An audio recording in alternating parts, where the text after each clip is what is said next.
Λοιπόν, πάμε τώρα σε κάτι τελείως διαφορετικό από ό,τι είδατε στην πρώτη ώρα της εκπομπής. Πάμε να γνωρίσουμε την Λιδία Γιαννακοπούλου, που σήμερα μας παρουσιάζει το βιβλίο της, «Το χάδι της μητέρας».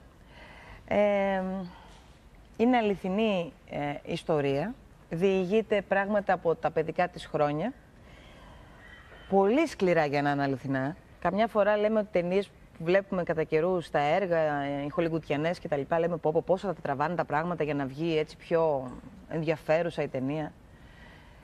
Δεν έχω διαβάσει το βιβλίο, γιατί σήμερα το πήρα στα χέρια μου. Διάβασα όμως το δελτίο τύπου με πολλά μικρά αποσπάσματα από μέσα. Μου ήταν πάρα πολύ δύσκολο. Σας μιλώ ειλικρινά.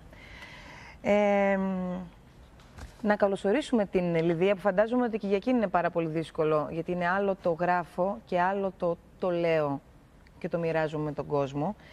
Αλλά πάλι με ένα θετικό μήνυμα, γιατί πάντα οι ιστορίες αυτές που παρουσιάζουμε κάθε Τετάρτη στην εκπομπή μας θέλουμε να είναι σε αυτή την κατεύθυνση. Σήμερα η Λιδία είναι μια ευτυχισμένη μητέρα, έχει έναν πολύ καλό σύντροφο, πατέρα 3 παιδιών, τον άντρα της, έχει τους φίλους της, έχει τη ζωή της. Δεν ξέρω βέβαια αν έχει καταφέρει να σβήσει από το μυαλό της αυτές τις σκηνές, να σβήσει από το μυαλό της αυτά τα χρόνια. Θα μας τα πει σε λίγο η ίδια, αφού πρώτα όμως δούμε ένα βίντεο που έχουμε ετοιμάσει για εκείνη. Εδώ στη ρογμή του χρόνου δεν γέλασα, δεν χόρτασα χάδια και φιλιά όπως όλα τα παιδιά. Δεν έμαθα τι θα πει αγάπη. Οι μνήμες των παιδικών χρόνων της τυχιώνουν, γίνονται φιάλτης και το μυαλό της πάντα γυρνάει στο παρελθόν της, τότε που η γυναίκα που την έφερε στη ζωή την γέμιζε με τρόμο και φόβο και πολύ πόνο, αφήνοντας ανεξίτηλα σημάδια στο κορμί της, μα πάνω απ' όλα στην ψυχή της. Όταν σκέφτομαι όλα όσα έχω περάσει, δεν θα πω ψέματα. Νιώθω ένα μίσος και μια οργή να με κυριεύουν. Δεν θεωρώ φυσιολογικό μια γυναίκα που φέρνει στον κόσμο ένα παιδί, ότι μπορεί να του φερθεί κατά αυτόν τον τρόπο. Κανείς δεν με βοήθησε, κανείς δεν με προστάτεψε και νιώθω ένα πολύ μεγάλο αίσθημα αδικίας, γιατί σε μένα αυτό με στοιχιώνει. Πιο πολύ από τις τιμωρίες και το ξύλο που μπορεί να έτρωγα.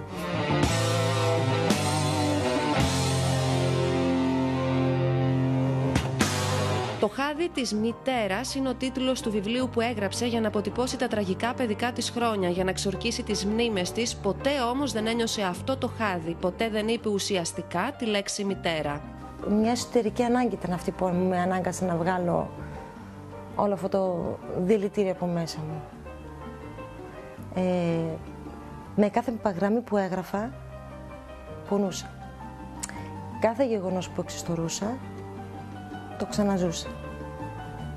Αλλά τελειώνοντας κάθε σελίδα, ένιωθα να φεύγει από μέσα μου ένα βάρος. Ήταν κάτι σαν λύτρωση. Βάλε φωτιά σ' ό,τι σε καίει, σ' ό,τι σου τρώει την ψυχή. Θέλω να δώσω δύναμη και κουράγιο, να δείξω και την άλλη πλευρά του φεγγαριού, λέει η Λιδία, σε όλους όσοι το έχουν ανάγκη, σε αυτούς που έζησαν τον πόνο στο κορμί και την ψυχή. Όσο σκληρό και δυσάρεστο να είναι το περιεχόμενο αυτού του βιβλίου, είναι η ιστορία μου. Είναι η αλήθεια, είναι η μαρτυρία μου αυτή. Η αλήθεια του καθένα είναι η μόνη διαδρομή. Και όταν τη ρωτάς γιατί δεν λέει ποτέ τη λέξη μάνα, σου λέει αφοπλιστικά ότι δεν ήξερα τι σημαίνει, έμαθα όταν εγώ έγινα μητέρα. Δεν είναι ότι δεν θέλω να τη λέω, δεν υπάρχει για να τη λέω. Για να πεις κάτι πρέπει να έχει και νόημα, να αξίζει. Δεν μπορώ να χρησιμοποιήσω μια λέξη που δεν υπάρχει. Όταν άκουσες από τα δικά σου παιδιά τη λέξη μητέρα, δεν θα μπορούσα να φανταστώ ποτέ ότι μπορείς να πάρεις τόσο μεγάλη χαρά ακούγοντας αυτή τη λέξη. Η αλήθεια του καθένα είναι η ίδια του η ζωή. Λοιπόν, Λιδία μου,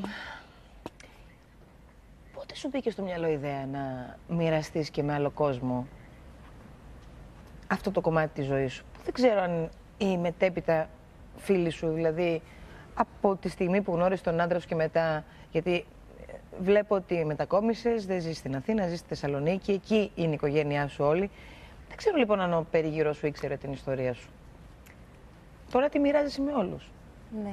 Όχι, ποτέ δεν τόλμησα να πω την ιστορία μου σε κανέναν. Ναι. Ούτε στους πιο κοντινούς μου συγγενείς, ούτε στους φίλους, σε κανέναν. Άρχισα σιγά σιγά να καταγράφω τα γεγονότα. Δεν ξέρω γιατί. Νομίζω πως μια εσωτερική ανάγκη ήταν αυτό που με ανάγκασε σιγά σιγά να βγάζω όλο αυτό το δηλητήριο, να το πω από μέσα μου. Και η ιδέα να το εκδώσω γεννήθηκε όταν ολοκληρώθηκε το βιβλίο. Δηλαδή, όσο σκληρό και δυσάρεστο να είναι το περιεχόμενό του, έπρεπε να την πω και δημόσια. Να δείξουμε και την άλλη πλευρά της ζωής. Λοιπόν, το βιβλίο από ποια ηλικία το ξεκινάς, πώς το ξεκινάς? Το ξεκινάω από τώρα. Πάει μπρος και πίσω. Πόσο πίσω, σε ποια ηλικία?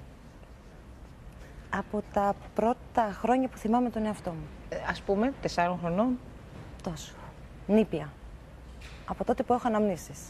Σκληρές αναμνήσεις. Από τότε αρχίζω να καταγράφω αυτές τις αναμνήσεις. Έχεις αδερφό? Έχω. Έχεις αδερφό. Μεγαλώνετε μαζί στο ίδιο σπίτι? Ναι, αν και δεν θα ήθελα να αναφερθώ στον αδερφό Ωραία. μου. Ας τον αφήσουμε τον αδερφό σου. Πες μου λοιπόν... Τι να πω, δεν ξέρω... Πες μας λοιπόν τι γράφεις σε αυτό το βιβλίο. Τι έζησες στα παιδικά σου χρόνια? Ήτανε βία η μητέρα σου? Ήτανε Σκληρή? σκληρή. Δηλαδή... Ήτανε μικρή ή μεγάλη? Ήτανε μικρή, πολύ μικρή. Πάρα πολύ μικρή για να μπορείς να κάνεις παιδιά. Τελικά. Ας πούμε, πόσο χρονών μπορεί να σε γέννησε η μαμά σου? 15. 15 χρονών. 15 χρονών. Προσπάθησα πάρα πολλές φορές να την δικαιολογήσω, να σκεφτώ πώς μπορεί να ήταν η ζωή της με 2 παιδιά. Παρ' όλα αυτά δεν μπορώ. Να την αιτιολογήσω μπορεί, να τη δικαιολογήσω τελικά δεν γίνεται. Δεν μπορείς να δικαιολογήσεις τέτοιες πράξεις. Πες μας κάποια από τις τιμωρίες.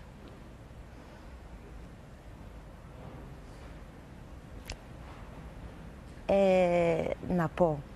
Θα αναφερθώ μόνο, θα πω μάλλον μόνο ότι εκτός από κάποιες εκρήξεις που μπορεί να είχε και να ξεσπούσε άγρια, βία τέλος πάντων, γενικώς ήταν συγκροτημένη. Ήξερε πολύ καλά τι έκανε.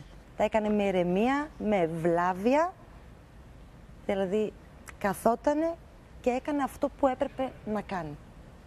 Είτε να σε δείρει με μια ζώνη, είτε με ένα καλώδιο.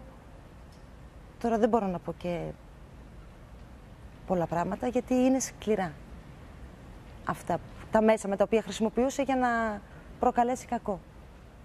Χρησιμοποιούσε δηλαδή κάθε φορά νέες εφάνταστες τιμωρίες για να ικανοποιηθεί. Ανοίγοντας τυχαία το βιβλίο τώρα, γιατί όπως είπα το βιβλίο μου το φέρατε σήμερα, εγώ διάβασα το δελτίο τύπου που θα ήθελα μετά τις διαφημίσεις Ασημινάκη να μου το φέρει στο δελτίο τύπου. Για να καταλάβετε το δικό μου σοκ διαβάζοντας αυτό το δελτίο τύπου, χωρίς να έχω διαβάσει το βιβλίο. Λοιπόν, ανοίγω λοιπόν τυχαία το βιβλίο προηγουμένως και πέφτω πάνω σε μία σκηνή όπου με λίγα λόγια λέει ότι έχεις γυρίσει, είχες μια αγωνία να γυρνάς γρήγορα από το σχολείο, να είσαι πολύ γρήγορα στο σπίτι. Όχι, αγωνία δεν είχα. Έτρεμα να χτυπήσει το κουδούνι για να πάω στο σπίτι, γιατί έπρεπε να είμαι στο σπίτι σε συγκεκριμένο χρόνο. Όλα ήταν με χρόνο. Μας χρονομετρούσε.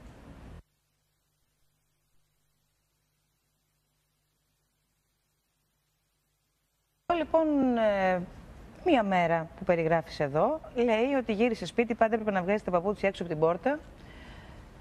Τι με κοιτάς? Να αφήνεις τα παπούτσια έξω, αλλά τα παπούτσια πρέπει να είναι καθαρά και τα πόδια καθαρά. Σου λέω τυχαία το άνοιξε.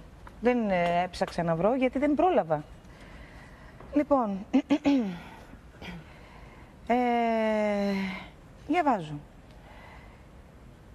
Έπρεπε λοιπόν να καθαρίσει τη σκάλα την οποία είχε πατήσει, γιατί τα παπούτσια ήταν βρώμικα και δεν ξέρω κι εγώ τι. Τρέχω, λέει, στο μπάνιο να φέρω τη λεκάνη και το ειδικό σφουγγάρι για τούτη την αποκλειστική μου δουλειά, αφήνοντας πίσω μου το βλέμμα της διόλου ικανοποιημένο. Ένα διαφορετικό αψυχολόγητο γελάκι σεριάνιζε στο μούτρο της. Τι να ζητά άραγε. Βρέχω το σφουγγάρι στο νερό με τη χλωρίνη, οπότε την ακούω. Όχι έτσι, χαζούλα, με το χέρι θα πιάσει το παπούτσι και με τη γλώσσα θα το καθαρίσεις. Το παπούτσι. Γλύψτε το τώρα για να βάλεις μυαλό. Δεν γίνεται αυτό. Δεν μπορώ να το κάνω. Την κοίταξα στα μάτια κλιπαρώντας έλεος. Χτύπαμε, δάγκωσέ με, άσε με να πιω όσο βρώμικο νερό θέλεις, πολλές λεκάνες και κουβάδες, αλλά όχι αυτό. Όχι αυτό, σε παρακαλώ. Συνέχιζε να με βλέπει απαθής, διασκεδάζοντας με τα παρακαλετά μου. Το παγωμένο βλέμμα της, αποφασισμένο να με δει ταπεινωμένο.